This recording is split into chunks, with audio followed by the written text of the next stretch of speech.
हिसार में दलित युवक गणेश की संदिग्ध हालत में हुई मौत का मामला गर्माता जा रहा है। यह मामला शांत होने का नाम नहीं ले रहा है। मृतक की बॉडी को अभी तक परिवार वालों ने लेकर अंतिम संस्कार नहीं किया है, क्योंकि उनकी मांग है कि इस मामले में आरोपी पुलिसकर्मियों को बर्खास्त किया जाए, उन्हें गिरफ्तार किया जाए और उनके खिलाफ हत्या का मामला दर्ज किया जाए। साथ ही मृतक के परिजनों को 1 करोड़ रुपए मुआवजा भी दिया जाए। इसी के चलते आज दलित समाज के लोगों ने सिविल अस्पताल से लेकर आईजी कार्यालय तक प्रदर्शन किया और आईजी कार्यालय के बाहर आकर धरना दे दिया। समाज के लोगों ने सिविल अस्पताल से आईजी ऑफिस तक अर्धनग्न होकर पैदल मार्च निकाला। इस दौरान मृतक गणेश के पिता विक्रम और अन्य परिवार के लोग भी शामिल रहे। समाज के लोगों ने काफी संख्या में इस प्रदर्शन में हिस्सा लिया। उन्होंने गणेश की मौत पर न्याय की मांग की है। इससे पहले परिजन हिसार के डीसी से भी मिल चुके हैं और स्वतंत्र जांच की मांग कर चुके हैं। इस प्रदर्शन और धरने के बाद दलित समाज की तरफ से 11 सदस्यीय कमेटी बनाई गई, जिसने आईजी से मुलाकात की। लोगों ने आईजी ऑफिस का घेराव कर आईजी को अपना ज्ञापन सौंपा और इस मामले में न्याय की मांग की। इस धरने और प्रदर्शन में शामिल होने के लिए दिल्ली के पूर्व मंत्री और विधायक रहे संदीप वाल्मीकि भी पहुंचे। संदीप वाल्मीकि ने इस दौरान धरने को संबोधित करते हुए कहा कि ये सरकार दलितों को दबाने का काम कर रही है। इससे पहले मिर्चपुर में भी दलितों को दबाया गया था और बगाना में भी दलितों को दबाया गया था।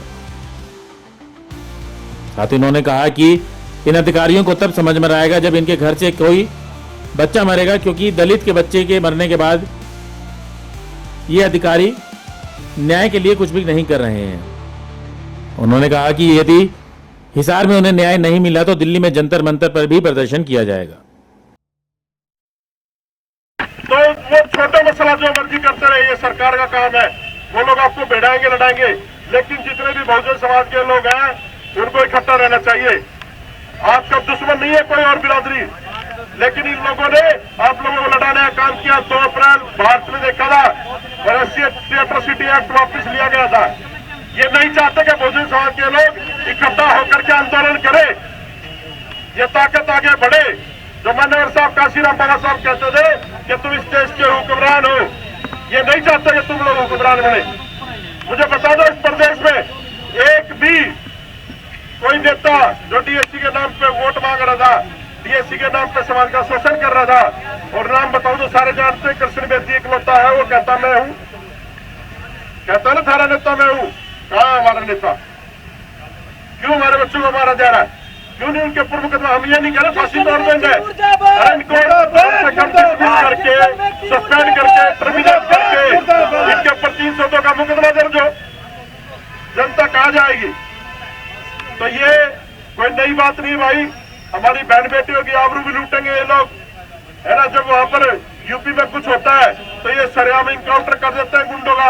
यहाँ गुंडे पुलिस वाले बने हुए, तो ये आप लोगों को डरने की जरूरत नहीं है। हम तो मरने के लिए वैसे निकलेगा। जो बहुजन मूवमेंट के लोग हैं वो मरने से नहीं डरते। अपने एसपी ने बता दिया नौकर है वो हमारा। ये जो एसपी डीएसपी बन रहे हैं ना, ये नौकर है। ये सारे हमारी तनख्वाह से, टैक्स से, पैसे से तनख्वाह लेते हैं, और ये हमारे पर गुंडागर्दी कर रहे हैं। और मैं इसलिए ऐसा बोलता हूँ, मैंने किसी पार्टी की टिकट ना चाहिए भाई। हम लोग आंदोलन के लोग हैं, हम आंदोलन में रहेंगे। देख लिया, खूब देख लिया। गुलामों को जो है ना टिकटें दी जाती है और उनको जो है ना समाज का शोषण करने के लिए आगे छोड़ा जाता है। तो आप लोगों से निवेदन, इस परिवार के साथ खड़े रहे। कुछ भ्रांतियां फैलाई जा रही है कि ये बच्चे ये करते थे वो करते थे। अरे आप चाहे कुछ भी करते हो, किसी को मारने का हाथ थोड़ी दे दिया, आप किसी को मार थोड़ी दोगे। इस देश में सरेआम पुलवामा किया जाता है। इस देश में पता नहीं क्या क्या करवा रही है। जहाज में 265 आदमी मार दिए, किसी ने हिसाब लिया क्या? कोई पूछ रहा उनसे? तो ये सोचना पड़ेगा, ये डीएनए की लड़ाई है। तुम मूल निवासी लोग हो, ये यूरोशियन लोग सत्ता में बैठे हैं। तुम्हें सोचना पड़ेगा भाई, और अपने हक अधिकार की लड़ाई लड़नी पड़ेगी और जागरूक होना पड़ेगा बाबा साहब के आंदोलन को लेकर के। और एजिटेशन करो, शांतिपूर्ण करो, कॉन्स्टिट्यूशनल तरीके से करो। और ये लोग ऐसे मानने वाले भी नहीं है। और ये मत सोचना कि आखिरी दिन है।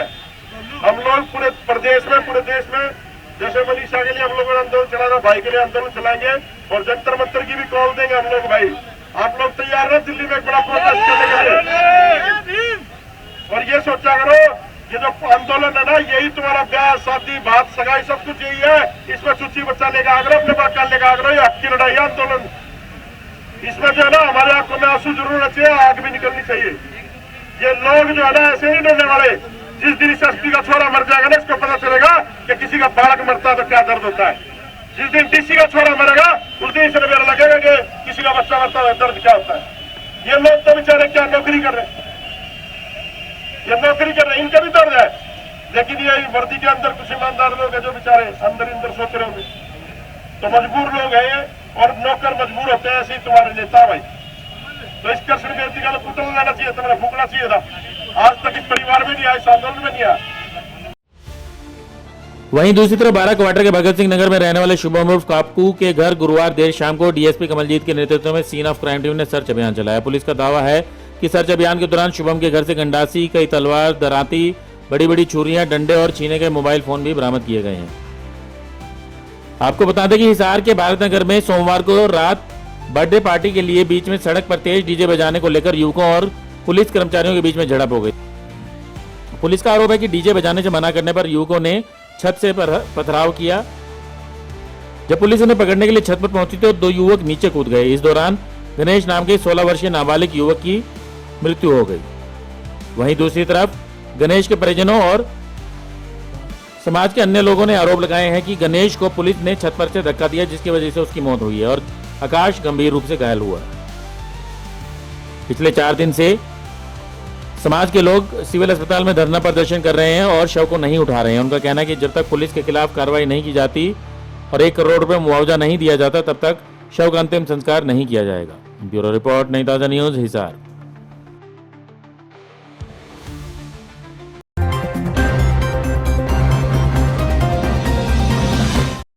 लेटेस्ट वीडियोस के लिए सब्सक्राइब करें हमारा चैनल नई ताजा न्यूज और दबाएं बेल आइकॉन ताकि आप मिस न करें कोई भी अपडेट।